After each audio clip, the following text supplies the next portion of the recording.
during a pandemic. And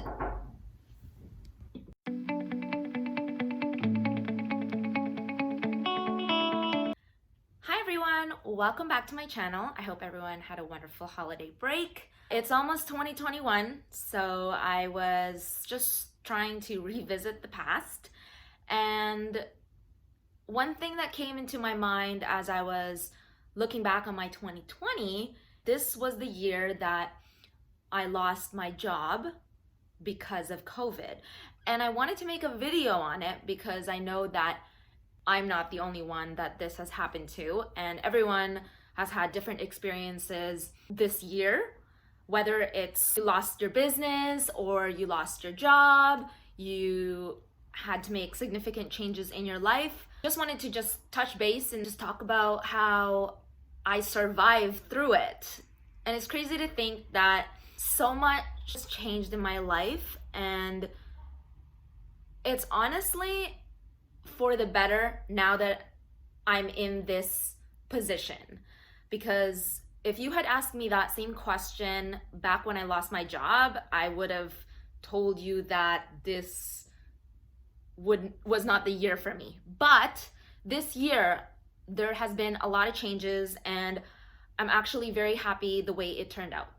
But anyways, first thing I want to talk about before we jump into this journey is I just want to say I am extremely grateful to have friends and family who are very supportive. I know that this year was full of financial stress for me, and it could have been a lot worse. But I had really, really great friends and family that I know would 100% support me and that would never let me become homeless if it came down to me not being able to pay rent, which it didn't come down to that. I am extremely grateful to have my family and a group of friends, and of course my significant other, who has really played a huge part in helping me deal with this financial stress. And it started.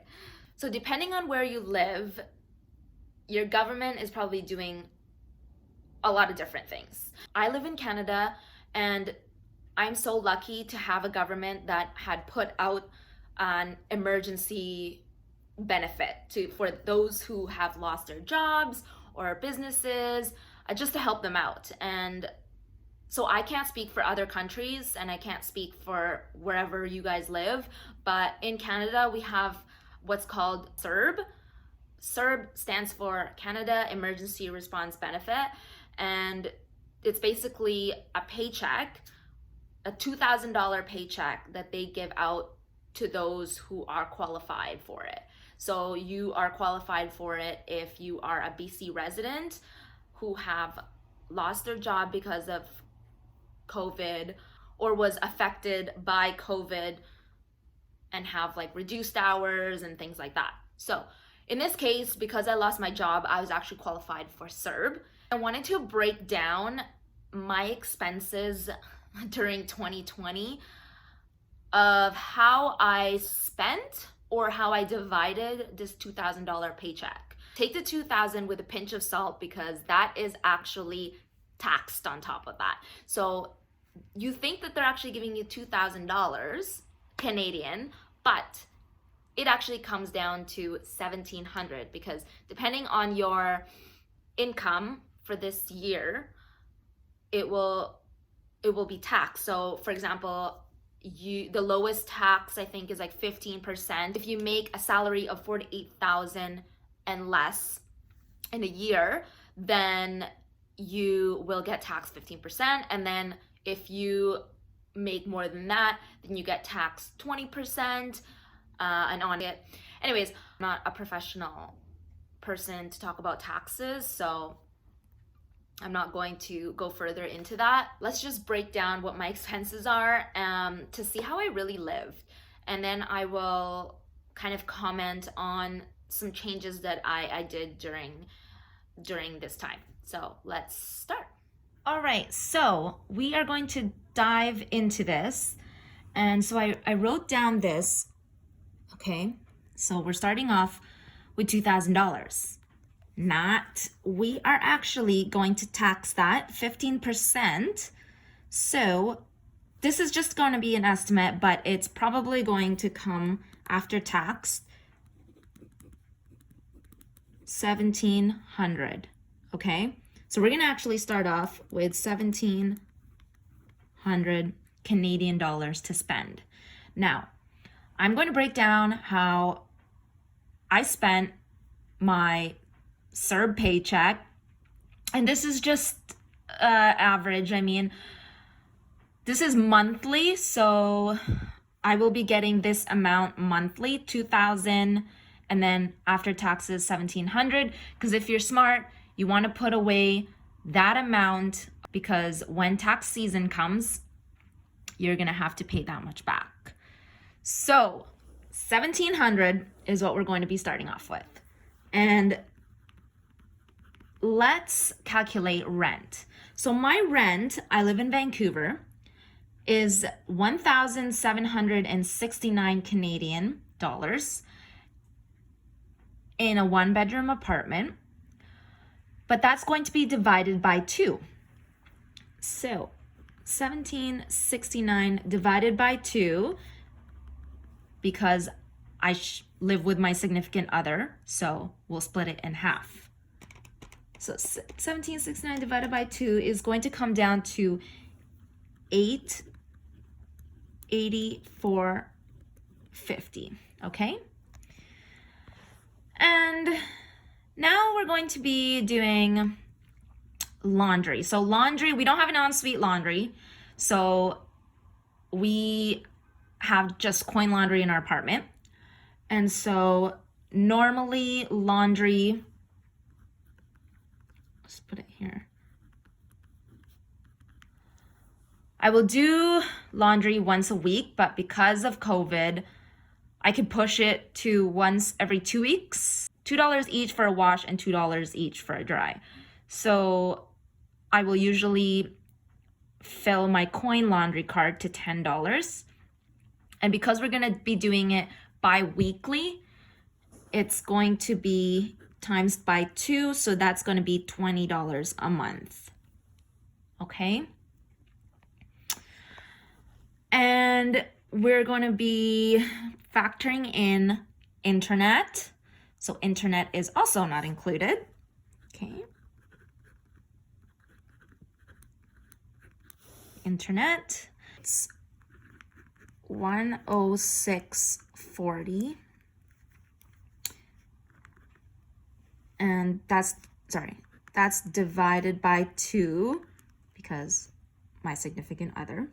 So that's going to be $53.20. Okay. And hydro is not included. Hydro is pretty good. We don't spend too much on that. It's usually every 3 months that we pay for hydro. And the bill usually comes around $60-ish. That's an average. So half of that will be $30 each. So I'm just gonna write that. So 60 divided by 2 equals 30. However, during COVID, they actually gave us a 3-month credit, so we didn't have to pay for hydro for 3 months because of COVID. So we're gonna scratch that, so we're not gonna include that, but just know that normally this would be an expense. And then I would say phone. So my phone, my mobile phone, my cell phone, okay, it's about $65 plus taxes, so it comes to around $67 usually. Okay, so $67. That's for myself. And then groceries.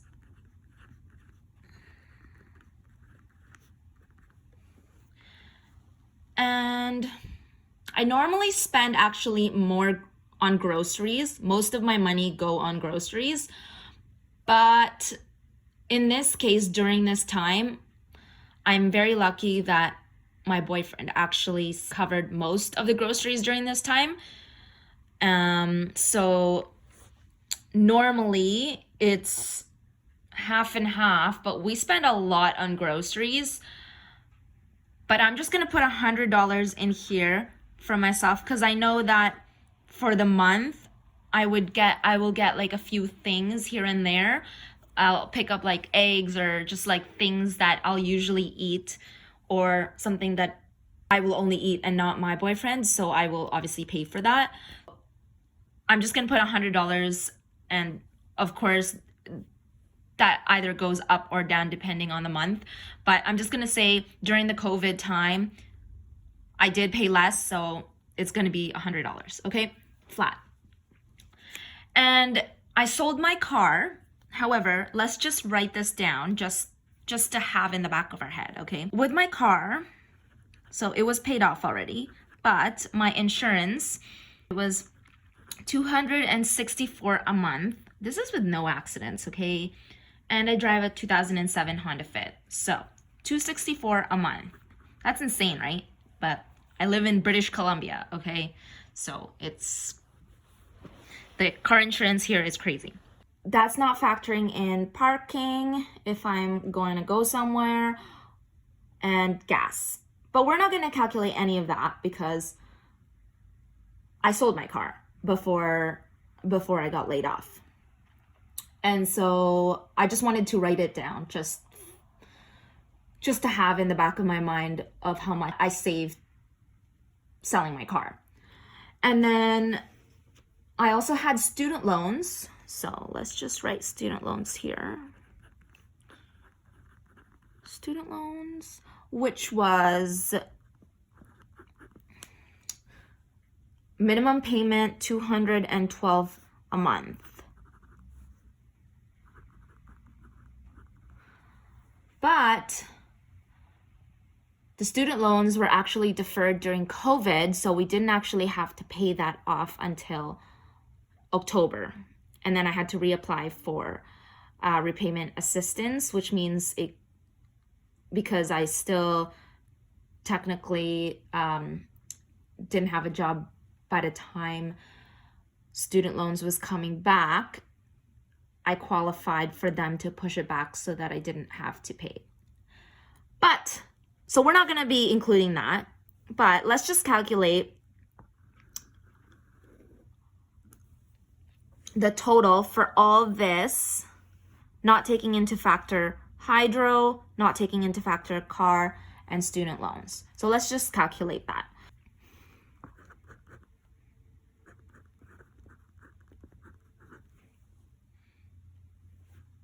So what I calculated was 112,470, and we're going to calculate it from 1,700. So 1,700 minus 112,470 equals 575.30.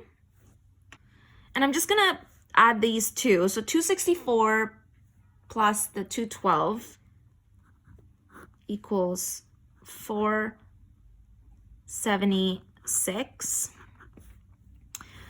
So imagine, 476 plus the 30 from the hydro, because we didn't include that here. So that's 506. Can you see that?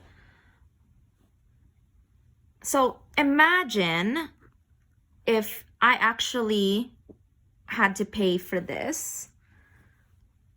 If I didn't sell my car, I didn't defer my payments for student loans, and they didn't have any assistance with the hydro bill. And keep in mind, my grocery bill would have been the same, right? Oh, sorry. My grocery bill would have been higher too, okay? So I would have been left with $69 from my serb check. So I'm gonna say it's doable, okay? And it was doable. It was doable because I had my significant other helping me, and I was able to defer many other payments. And I sold my car. I hope you enjoyed my breakdown of the serb paycheck and gives you an understanding of us Canadians who have lost their job, just, an average person, what they would spend, their expenses, their bills, things like that. Of course, everyone is different with their bills, so some people maybe just getting by and just like me, and some people may be struggling and not being able to pay off all their expenses, such as if they have kids, then that's a completely different story, right? Because you would obviously have more expenses with that. As you saw, I was able to actually keep afloat because I was able to defer a lot of payments, for example, my student loans, and I sold my car, so I was able to not have to pay that in insurance. So I definitely want to discuss the things that I did to make it less stressful during this time. And so the first thing was your savings. So to save enough money for emergency funds, they say save for 1 to 2 months of rent, at least, a minimum, okay? And that does not include your RRSP or your TFSA, because those are completely different goals, okay? Your RRSP, let's say for example, that's going to be for my retirement. My TFSA, that's going to be for my short-term goal for buying a house later on in the future. My emergency funds is something that I could just easily take out in case I cannot pay my bills. So we want to make sure that we have some savings to save ourselves. Second thing I did was talking to someone who can relate to me. You don't really truly understand how it feels until you're actually also unemployed. I think it just helps when you talk to someone who can relate and are in the same boat as you, because then you can kind of bounce off each other's feelings and rant about things. You're not thinking in the back of your mind that, I'm being negative, and not that the people that didn't lose their jobs would be judgmental to you, but that's not what I'm trying to say. But I think it's just because it's more relatable that you feel comfortable. It's easier to relate to someone who's going through the same thing because you both are kind of going through it together. During this time, of course, your mind is all over the place. You don't even know what is happening.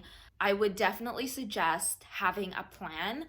You have a little bit more time in your hands because of unemployment, so I would definitely suggest creating a plan and saying, I'm going to be sending out 10 resumes in a week. And it's okay if you don't hear back from them, but at least it's a plan. And I'm going to say with your resumes, it's very important to tailor and make a cover letter for each job. I know it takes a lot of time. And another thing that I did was reach out to your networks. This is extremely important because I know a lot of people are scared to ask for help.